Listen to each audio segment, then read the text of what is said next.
A very important ruling has just come down from the United States Court of Appeals for the Fifth Circuit. This is the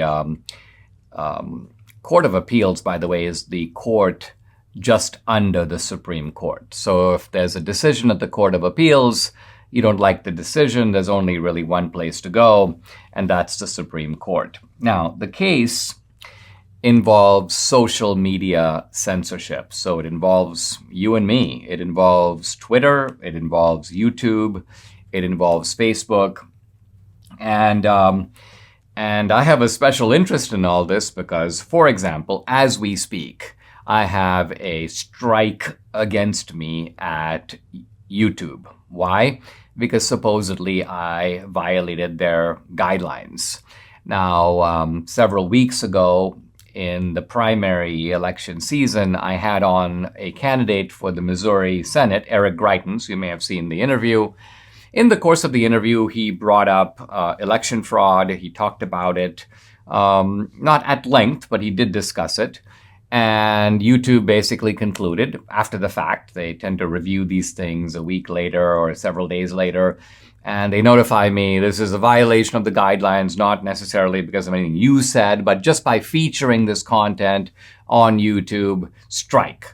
And what the strike means, essentially it's a kind of a 3 strikes and you're out policy, but the strike means that you're kicked off YouTube for a week. And so for a week, I was not able to post any content, couldn't post the podcast, couldn't post clips from the podcast, nothing. For a week, and then the strike kind of stays for on your record, a kind of a black mark for, what is it, honey, 90 days? 90 days. If you get a second strike, you get you're kicked off for a longer period of time, and the third strike, basically your channel is shut down. You're essentially kicked off of YouTube. Now, think about this. On YouTube, I have over many years built a substantial following. I don't know the exact number of followers on my YouTube channel, but it's something like 700,000 or 800,000. It's approaching 1 million. So all of this following painstakingly built up over a long period of time, and poof, it's gone. So this not only has the effect of restricting your reach, you can't communicate, but in many cases and for many people, it is sort of their livelihood. And it's because there are people who compose music on YouTube and they make money on YouTube. There are people who monetize their content on YouTube, as I do. And Facebook has the same kind of policies and the same kind of power. Twitter, in my opinion, as a practical matter, is doing less censorship than the other 2 platforms, but which is not to say that Twitter is doing no censorship at all. It's just doing less. Now, the state of Texas passed a law. It was called House Bill 20. And the law says this. It says that social media platforms are not permitted to censor people based upon viewpoint.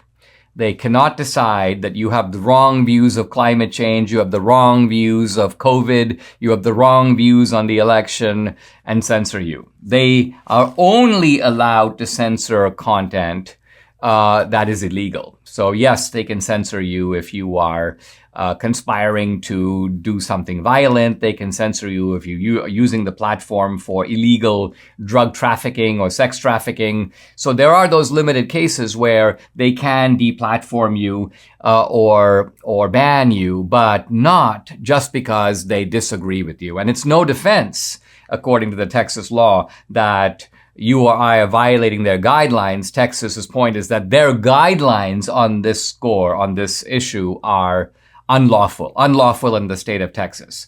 And so what that means is that anybody in Texas who is not just banned, but is blocked, banned, removed, deplatformed, demonetized, deboosted, restricted, or denied equal access to these platforms can sue. And if you sue, and you win, which you're likely to win because if you are banned, they have to show that you are a sex trafficker or engaging in some sort of illegal content. If not, they can't ban you. They have to restore your account and they have to pay all your legal fees. So that's what the Texas law says. By the way, there's no provision in the Texas law for damages. It's not as if they're going to give you millions of dollars in damages, but they have to restore your account, give you full access, equal access, the same access given to everyone else. And second of all, they they have to pay your fees. So this is a nightmare for these social media platforms because, of course, if the Texas law is constitutional, you can be pretty sure that pretty much every red state is going to have a law of this kind. And this, by the way, offers a way around trying to change federal laws or withdraw the Section 230 protection from these platforms. Politically speaking, that would seem to be impossible. But it's not impossible to attack this problem on the state level. By the way, Florida too has a law dealing with this issue. But what is at stake here and what went before the Fifth Circuit Court of Appeals, the United States Court of Appeals for the Fifth Circuit, is the Texas law.